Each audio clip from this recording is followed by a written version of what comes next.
জুলাই মানবতাবিরোধী অপরাধের প্রথম কোনো মামলার রায় সরাসরি দেখানো হবে ঢাকার বিভিন্ন স্পটে। সরাসরি সম্প্রচার করবে বিটিভি এবং আন্তর্জাতিক সংবাদ সংস্থা রয়টার্স। রোববার এমনটা জানিয়েছেন প্রসিকিউটর গাজী এম.এইচ. তামিম। এই মামলার আসামি ক্ষমতাচ্যুত প্রধানমন্ত্রী শেখ হাসিনা, সাবেক স্বরাষ্ট্রমন্ত্রী আসাদুজ্জামান খান কামাল এবং সাবেক আইজিপি আব্দুল আল মামুন। ট্রাইব্যুনাল ঘিরে নেওয়া হয়েছে কড়া নিরাপত্তা। আরও জানাচ্ছেন নুরনবী সরকার। আপনারা জানেন যে প্রসিকিউটর গাজী এম.এইচ. তামিম ট্রাইব্যুনালে কথা বলেন সাংবাদিকদের সাথে।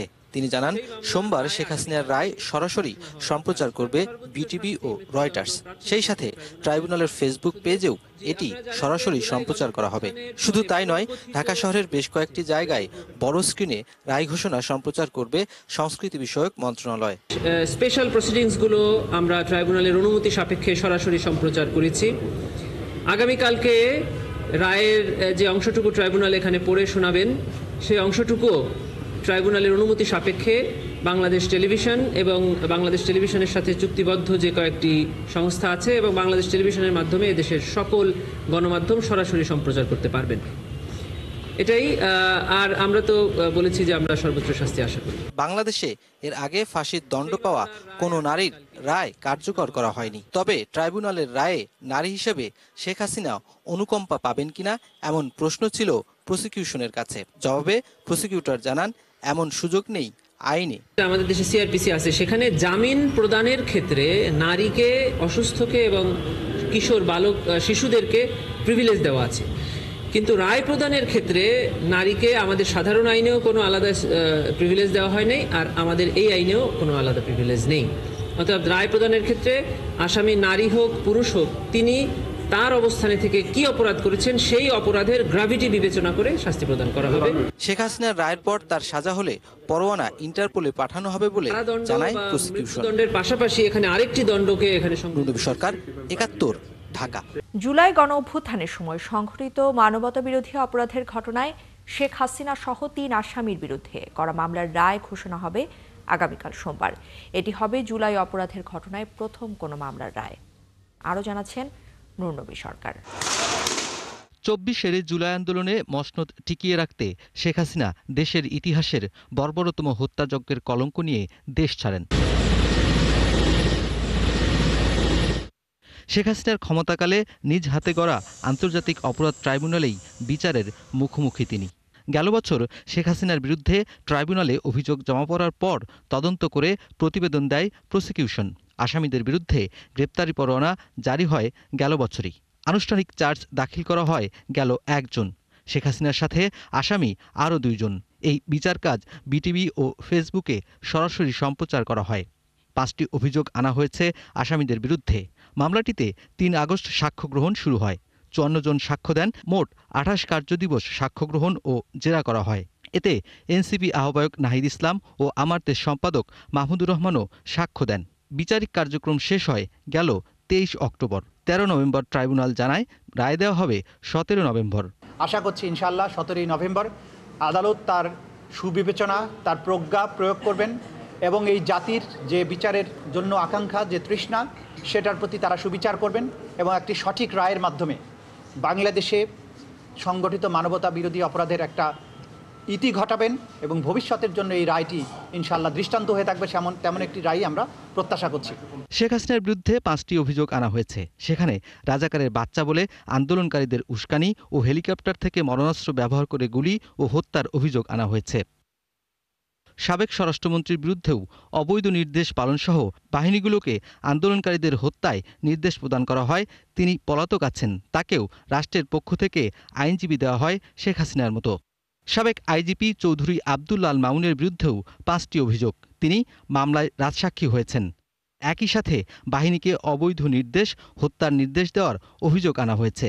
দোষ প্রমাণ হলে আসামিদের সর্বোচ্চ শাস্তি মৃত্যুদণ্ডের কথা বলা আছে আইনে। সে তার নিজেকে বাঁচার জন্য, আমাকে ভর করে নিজে বাঁচার জন্য সেই নিজেকে অ্যাপ্রুভার ডিক্লেয়ার করেছে। সব কিছু মিলিয়ে আমি বিশ্বাস করি আমার আসামিদ্বয় খালাস পাবে। ট্রাইব্যুনালে রায় প্রদানকে ঘিরে নেওয়া হয়েছে ব্যাপক নিরাপত্তা ব্যবস্থা। সোমবার রায় প্রদানের পর মামলার নথি সরাসরি যাবে আপিল বিভাগে। সেখানে বিচার সম্পন্ন হবার পর যদি খালাস না পান আসামিরা, তাহলে রাষ্ট্র রায় কার্যকরে উদ্যোগ নিতে পারবে।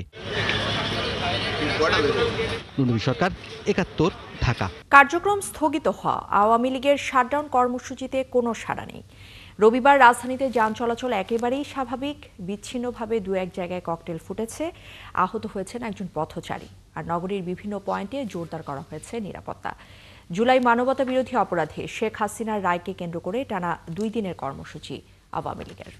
বিস্তারিত জুলিয়া তানহার প্রতিবেদনে। সকাল ৮টার কিছু পরে নিউ ইস্কাটনের ওয়াকফ ভবনের সামনের ফুটপাত দিয়ে হেঁটে যাচ্ছিলেন আব্দুল বাসির। হঠাৎই তার সামনে একটি ককটেলের বিস্ফোরণ ঘটে, এতে আহত হন তিনি। ধারণা করা হচ্ছে ওই এলাকার ফ্লাইওভারের ওপর থেকেই ফেলা হয় ককটেলটি। বলতে গেলে সকালের এই ঘটনা ছাড়া এখন পর্যন্ত আর কোনো বিশৃঙ্খলার খবর পাওয়া যায়নি। সপ্তাহের প্রথম কর্মদিবসের সাধারণ দিনের মতোই কর্মস্থলের দিকে ছুটছেন নগরবাসী। কারওয়ান বাজার, ফার্মগেট, বিজয় সরণি ও বিভিন্ন গুরুত্বপূর্ণ পয়েন্টগুলোতে তীব্র যানজট লক্ষ্য করা গেছে। গণপরিবহনের সংখ্যাও স্বাভাবিক ছিল। রাস্তায় এসে দেখি গাড়ি ঘোড়া সবই ঠিকঠাক চলতেছে, হরতালের কিছুই দেখতেছি না আমি। এবং গাড়ি ঘোড়া স্বাভাবিকভাবে চলছে। আমরা অফিসে আসছি এবং যথারীতি অফিস করছি। পরিবেশটা একটু ভালোই, এর জন্য সবাই বের হয়েছে। বিভিন্ন গুরুত্বপূর্ণ স্থানে পুলিশি তৎপরতা চলমান রয়েছে।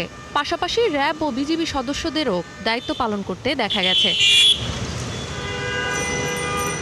জুলাই মানবতা বিরোধী অপরাধের মামলায় ক্ষমতাচ্যুত প্রধানমন্ত্রী শেখ হাসিনার বিরুদ্ধে সোমবার রায় দেবে আন্তর্জাতিক অপরাধ ট্রাইব্যুনাল। এর প্রতিবাদে 2 দিনের শাটডাউন কর্মসূচি ঘোষণা করেছে কার্যক্রম নিষিদ্ধ আওয়ামী লীগ। জুলিয়া তানহা, ৭১, ঢাকা। নির্বাচন না হলে অর্থনীতির অবস্থা আরও খারাপ হবে, মন্তব্য করেছেন বিএনপি মহাসচিব মির্জা ফখরুল ইসলাম আলমগীর।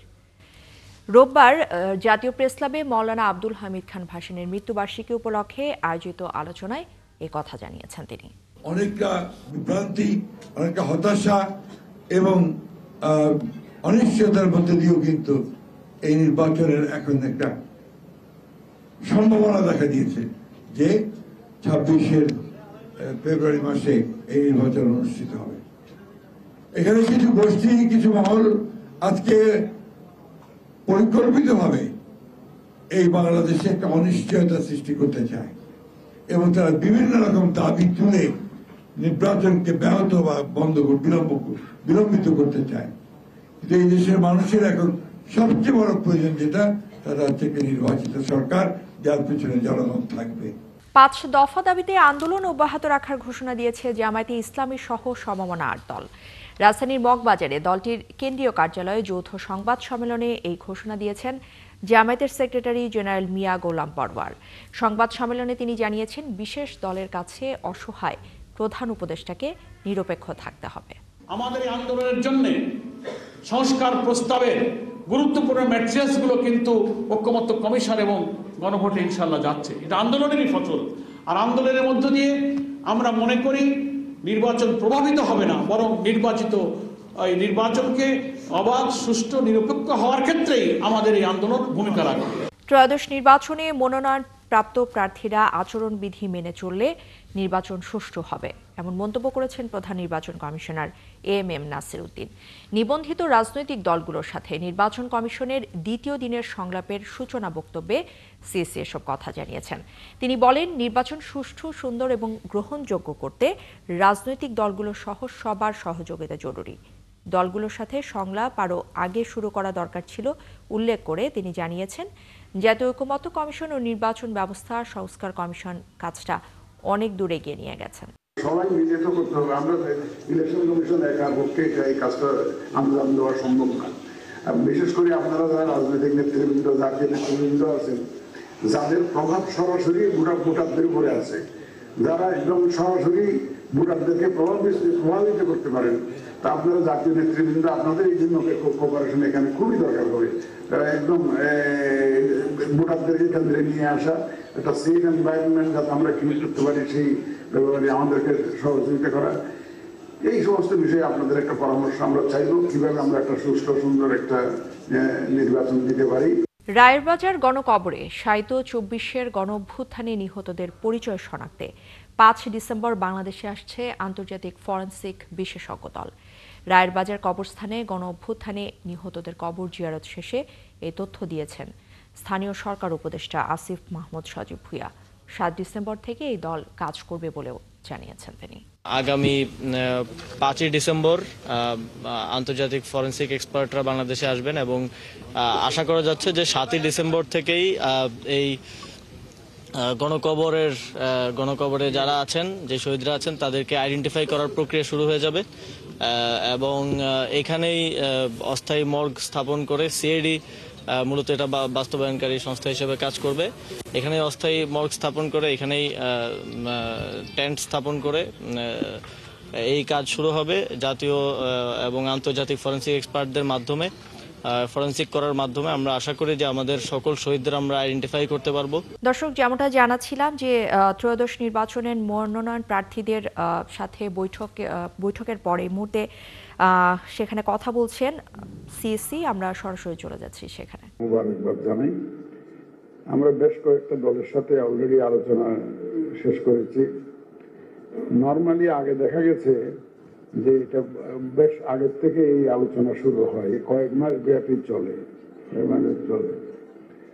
তো আমাদেরটা একটু ব্যতিক্রমধর্মী হয়েছে, কারণ আমরা দায়িত্ব নেওয়ার পরে আমাদেরকে অনেকগুলো বড় বড় কাজ করতে হয়েছে। প্লাস ওই যে রিফর্মস কমিশন হয়েছে, তো ইলেকট্রাল রিফর্মস কমিশন আমাদের পক্ষ থেকে অনেক কাজ সেরে দিয়েছে। বিভিন্ন স্টেক হোল্ডারের সাথে 29 জনের সাথে ওনারা আলোচনা করেছে, ইনক্লুডিং পলিটিক্যাল পার্টি। সুতরাং ওই আমাদের দায়িত্ব কিছুটা ওনারা হালকা করে দিয়েছেন। আবার ঐক্যমত্য কমিশনও অনেক আলাপ আলোচনা হয়েছে। আমাদের রাজনৈতিক জাতীয় নেতৃবৃন্দ অধিক ব্যস্ত ছিলেন, এই জন্য আর আমাদেরও বিভিন্ন রকমের কাজের চাপ ইত্যাদি সব মিলিয়ে আমরা একটু এই কাজটা একটু দেরিতে শুরু হয়েছে। তা আশা করছি ইনশাল্লাহ অসুবিধা হবে না। আপনাদের সবার সহযোগিতা নিয়ে আমরা এই কাজটা কনসালটেশনের কাজ। একজন সৎ রিকশা চালক হবেন সংসদ সদস্য প্রার্থী। নির্বাচিত হলে যেন তিনি অসহায় মানুষদের প্রতিনিধিত্ব করতে পারেন। নিম্ন আয়ের এমন অনেকেই কিনেছেন এনসিপির মনোনয়ন ফর্ম। শুক্রবার সন্ধ্যা পর্যন্ত মনোনয়ন বিক্রি হয়েছে 1011টি, আর চলতি মাসের 23 তারিখের মধ্যেই দলটির প্রাথমিক প্রার্থী তালিকা ঘোষণা করবে। মামুন হোসাইনের প্রতিবেদনে বিস্তারিত। মনোনয়ন ফর্ম কিনতে এসেছে ভক্তদের ভালোবাসায় সিক্ত এনসিপির নেতারা। কেউ কাঁধে চড়ে, আর কেউ বা গলায় মালা ঝুলিয়ে আনন্দ মিছিল করে এসেছেন দলটির কেন্দ্রীয় কার্যালয়ে। এই অফিসে বইছে নির্বাচনী হাওয়া। প্রতিদিনই নেতাকর্মীদের স্লোগান, উৎসব মুখর পরিবেশে জমে উঠেছে কার্যালয়। যে তরুণ এবং প্রবীণদের এই যে সম্মিলন, টকবুকে রক্তের এবং এইদিকে বুদ্ধিদীপ্ত ধীরস্থির সহিষ্ণুতা এবং ধৈর্যের এই অভিজ্ঞতার এর সম্মিলনে এই বিষয়টি যদি দেশবাসী বুঝে, নিশ্চয়ই তারা আগামী ত্রয়োদশ জাতীয় সংসদ নির্বাচনে তারা সেইভাবেই ভোটাধিকার প্রয়োগ করবে। আমরা অফিসে দেখতে পাচ্ছি বেশ উৎসব মুখর পরিবেশ, সবাই আসছেন সারা দেশ থেকে। তো আমরা যারা দল থেকে কাজ করছি তারাও যেমন নমিনেশন নিচ্ছি, এরকম অনেক নতুন মুখ দেখতে পাচ্ছি, শিক্ষিত সৎ মানুষজন এগিয়ে আসছেন। এনসিপির লক্ষ্য 3000 মনোনয়ন ফর্ম বিক্রি। 14 নভেম্বর সন্ধ্যা পর্যন্ত হয়েছে 1011টি। আমরা এই পর্যন্ত 1011টি নমিনেশন আবেদন ফর্ম জনগণ আমাদের থেকে নিয়েছে, তারা সংসদে জনগণের প্রতিনিধি হওয়ার জন্য। জনগণের এই যে উদ্দীপনা, আগ্রহ দেখে আমরা আমাদের এই সময়সীমা আরো বাড়িয়েছি। দলটির মনোনয়ন নিয়ে আছে চমক। তারা বলছেন বড় দলগুলোর হেভিওয়েট প্রার্থীদের সাথে প্রতিদ্বন্দ্বিতা হবে তাদের। অনেক হায়ার অফিসিয়াল এবং অন্যান্য দলের অনেক হেভিওয়েট নেতৃবৃন্দও এখানে নমিনেশন ফর্ম কিনেছে। কিছু কিছু অঞ্চলের উপজেলা চেয়ারম্যান, পৌর চেয়ারম্যান, সাবেক পৌর চেয়ারম্যান এবং যারা এই 16 বছরের নির্যাতনের শিকার হয়েছে, অনেক নেতৃবৃন্দই তারা এই নমিনেশন ফর্মটা সংগ্রহ করেছে। হেভিওয়েট প্রার্থীদের যারা কথা রাখে না এবং যারা মানুষের কথা চিন্তা করে না, যারা এলাকায় এমপি হয়ে ঢাকায় তার পুরো জীবন ব্যয় করে এবং এটা শুধুমাত্র একজনকে দিয়ে, একটা গুন্ডা পান্ডা দিয়ে মেনটেন করে এলাকা, এই ধরনের এমপি প্রার্থী এই ধরনের এমপি প্রার্থী আসলে বাংলাদেশের মানুষ আর চায় না। সো আমরা মনে করি যে এই হেভিওয়েট প্রার্থীদের বিপক্ষে গণভ্যুত্থানের যে আকাঙ্ক্ষা সেটা হচ্ছে গণতান্ত্রিকতা, নাগরিক মর্যাদা, সামাজিক মূল্যবোধ, এই জিনিসগুলো বেশি উঠে আসবে। নতুন এই দলটির মনোনয়নকে ঘিরে মানুষের আগ্রহের কমতি নেই বলছেন তাসনিম জারা। যিনি সবচেয়ে যোগ্য প্রার্থী, সবচেয়ে সৎ প্রার্থী এবং এলাকার সাথে জনসম্পৃক্ততা আছে, মানুষের জন্য কাজ করতে চান, সংসদে গিয়ে আসলেই জনগণের জন্য কথা বলতে পারবেন, দলের প্রতিনিধি না জনপ্রতিনিধি হয়ে কথা বলতে পারবেন, এমন মানুষগুলোকে আমরা জাতীয় নাগরিক পার্টি থেকে সংসদে পাঠাতে চাই। যে মানুষগুলো আগে হয়তো কখনো রাজনীতিতে ছিলেন না, তারাও চিন্তা করছেন যে দেশের সেবায় কিভাবে সম্পৃক্ত হওয়া যায়, এবং এটাই আমাদের উদ্দেশ্য ছিল। চলতি মাসের 22 থেকে 23 তারিখের দিকেই এনসিপির প্রাথমিক তালিকা প্রকাশ করা হবে বলেও জানান তারা। মামুন হুসাইন, ৭১, ঢাকা। আগামী নির্বাচন নিয়ে গাজীপুরের নারীদের চোখে এখন আশার আলো।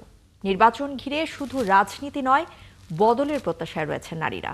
গৃহিণী থেকে শুরু করে কলেজের শিক্ষার্থী, সবারই চাওয়া নিরাপদ সামাজিক পরিবেশ, টেকসই সুযোগ আর শিক্ষা শেষে কর্মসংস্থানের নিশ্চয়তা। ইকবাল আহমেদ সরকারের তথ্য এবং ছবিতে জানবো গাজীপুরের নারীদের নির্বাচনী ভাবনা এবং প্রত্যাশার কথা। আসন্ন নির্বাচন উপলক্ষে ঢাকঢোল পিটিয়ে গাজীপুরে চলছে রাজনৈতিক প্রচার, আর তাই এই নির্বাচন নিয়ে ভাবনা শুরু করেছেন গাজীপুরের নারী ভোটাররা। বড় হচ্ছে প্রত্যাশার তালিকা।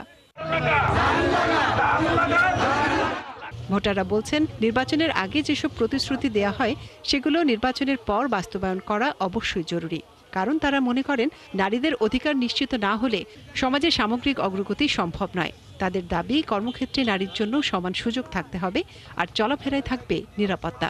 সহযোগিতাপূর্ণ মানসিকতা প্রয়োজন, যে আমরা নারীদেরকে যেখানে সুযোগ দেব সেখানে অবশ্যই পুরুষরা তাদের সহযোগিতা করতে হবে। কারণ দুজনের সমান সুযোগ থাকলে, সমান সহযোগিতা থাকলে একটা দেশ সামনে এগিয়ে যাবে। একজন নারী হিসেবে আমি চাবো যে ভোটের পরবর্তীতে আমরা যেন যে নারীদের সব ক্ষেত্রে যে সমান সুযোগ, এই সমান সুযোগটা যেন নারীরা পায়। নারীর নিরাপত্তাটা নিশ্চিত করা, আমরা সেটা আশা করি। এটাই আমাদের একমাত্র প্রত্যাশা। নির্বাচন নিয়ে ভাবছেন শিক্ষার্থী সহ তরুণ ভোটাররা। তারা বলছেন, নির্বাচিত সরকারকে অবশ্যই দুর্নীতি দমন করতে হবে।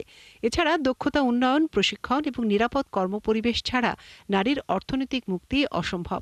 সেই সাথে শিক্ষা শেষে চাকরির অনিশ্চয়তা দূর করতে কর্মসংস্থান বাড়ানোর তাগিদ তাদের। আমরা আশা করি একটা সুষ্ঠু নির্বাচন হোক, আর পাশাপাশি দুর্নীতি মুক্ত, চাঁদাবাজি মুক্ত একটা দেশ হোক। আমাদের এরকম একটা সরকার দরকার, যে আমাদের একটা কাজ কাম ভালো হোক, আমরা কাজ করে আমরা খাইতে পারি। আমরা একটা সুস্থ নির্বাচন চাই, যেটাতে হচ্ছে পুরো দেশটাকে আবার নতুন করে গড়া যায়। তারপর হচ্ছে সবচেয়ে বড় কথা হচ্ছে, আমরা যেহেতু পড়াশোনা করি, শিক্ষার্থী, সেহেতু আমরা হচ্ছে একটা দুর্নীতিমুক্ত ক্যাম্পাস চাই আমাদের। আর জেলার নারী নেত্রীরা বলছেন, স্থানীয় পর্যায় থেকে জাতীয় পর্যায় পর্যন্ত সিদ্ধান্ত গ্রহণে নারীদের গুরুত্ব নিশ্চিত করতে হবে। জনপ্রতিনিধি নির্বাচনে নারীর সংখ্যা বাড়লেও পরিবর্তন আসবে।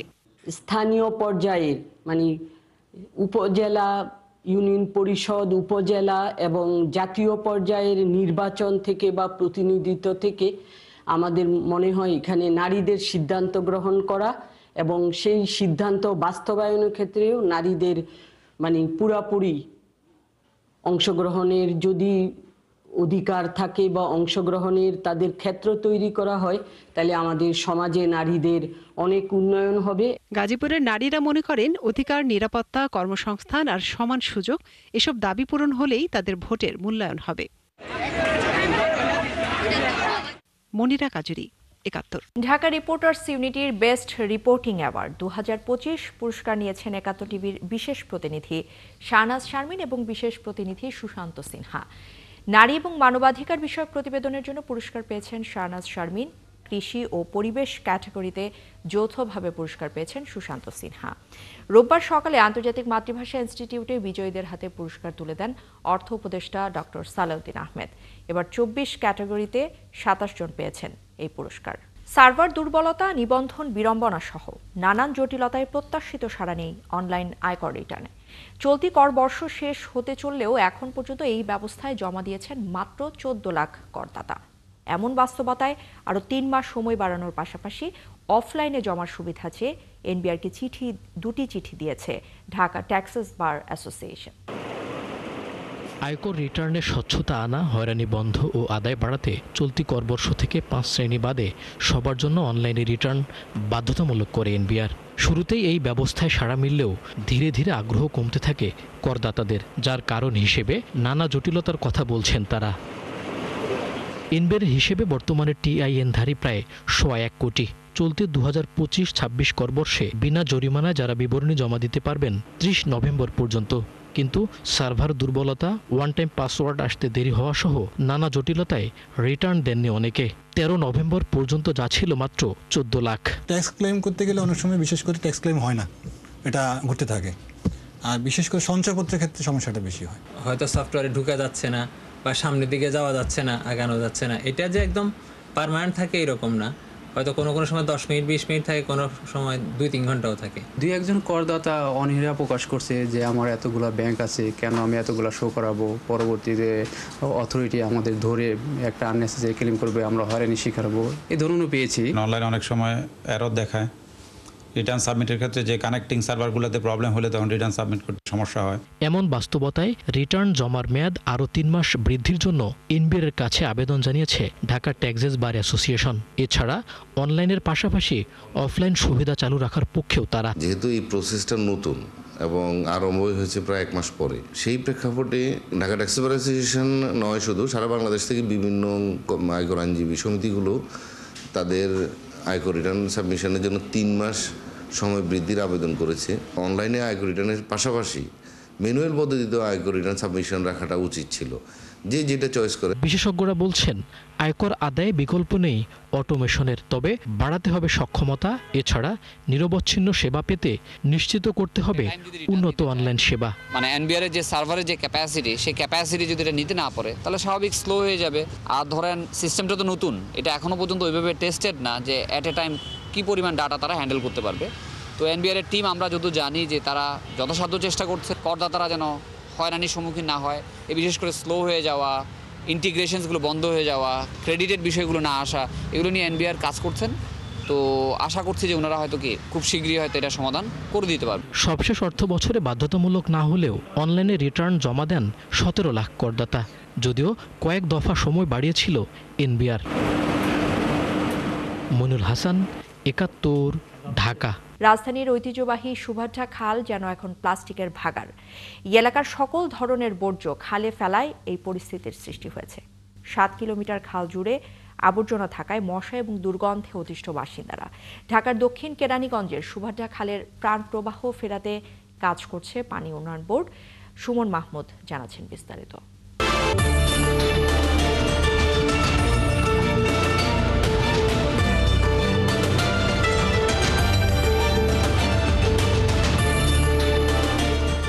দাঁড়িয়ে আছি দক্ষিণ কেরানীগঞ্জের সুভাদ্রা খালের ঠিক মাঝখানে, যেটি বুড়িগঙ্গা নদীর অন্যতম প্রধান খাল ছিল। গত 30 বছরে এই খালের বুক জুড়ে একটি নৌকাও চলেনি। এই খালের বুক জুড়ে এখন বর্জ্যের সাম্রাজ্য। যে খালে একসময় স্রোত ছিল, সেই খালে এখন মানুষ পায়ে হেঁটেই পার হয়।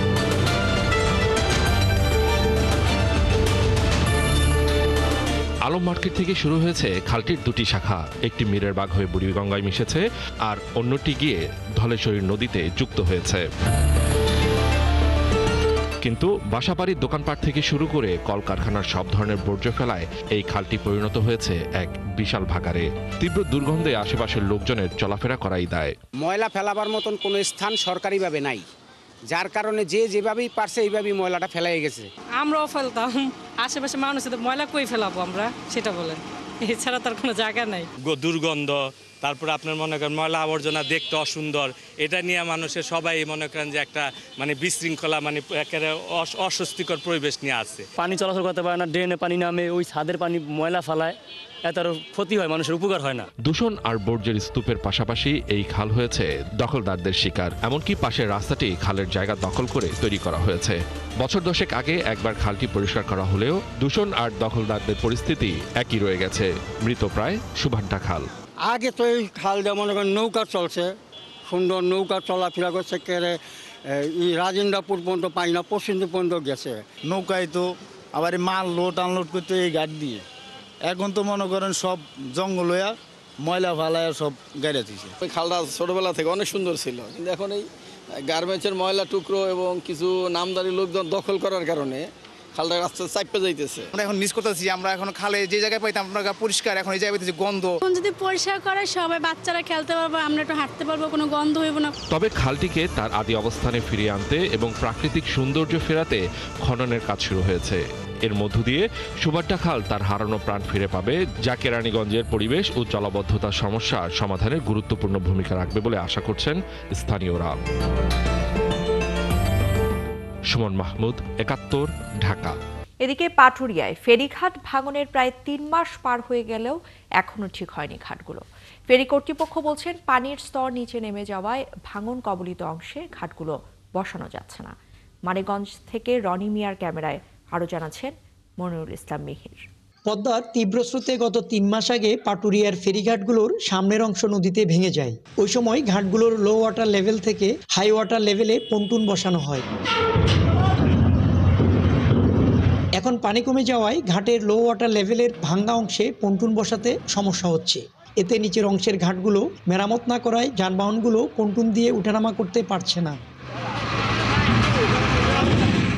এ অবস্থায় পাটুরিয়ার 5টি ঘাটের মধ্যে শুধু 3 নম্বর ঘাটটি পুরোপুরি সচল রয়েছে। বন্ধ রয়েছে 1 নম্বর ও 5 নম্বর ঘাট, আর আংশিক চালু রয়েছে 4 নম্বর ও 2 নম্বর ঘাট। এখন ওই যে ফেরি ঘাট নাই, পল্টন নাই, পল্টনের জন্য এই জাম লাগছে আর কি। ঘাটের মেরামত করতে হবে, নইলে এই যে মনে করেন যাত্রীদের ভোগান্তি, আমাদের ভোগান্তি। যারা কর্মকর্তা আছে এনারা যদি ভালোভাবে মেনটেন্স করে তাহলে হয়তো আমাদের এত দুর্ভোগ হয় না। ঘাট সংশ্লিষ্টরা বলছেন ভারী যানবাহনগুলো ফেরিতে উঠতে নামতে গিয়ে প্রায় ফেঁসে যাচ্ছে। দ্রুত ঘাটগুলো ঠিকঠাক করার দাবি তাদের। 3টা ঘাট চালু অবস্থায় যে পরিমাণ গাড়ি চলতো, এখন এই ঘাটগুলো বন্ধ থাকার কারণে গাড়ি দিনে দিনে কমে যাইতেছে। সমস্যা, গাড়ির সমস্যা, অনেক সময় বাইজা যায়, অনেক সময় উঠতে গেলে বাইজা যায়, হাইলোড গাড়িগুলো বাইজা যায়। অনেক ওজনের গাড়িগুলো উঠতে পারে না, তাদের কাছ থেকে দেখা গেল 3500-3600 টাকা নাগে ওই উঠে দেবে গেলে।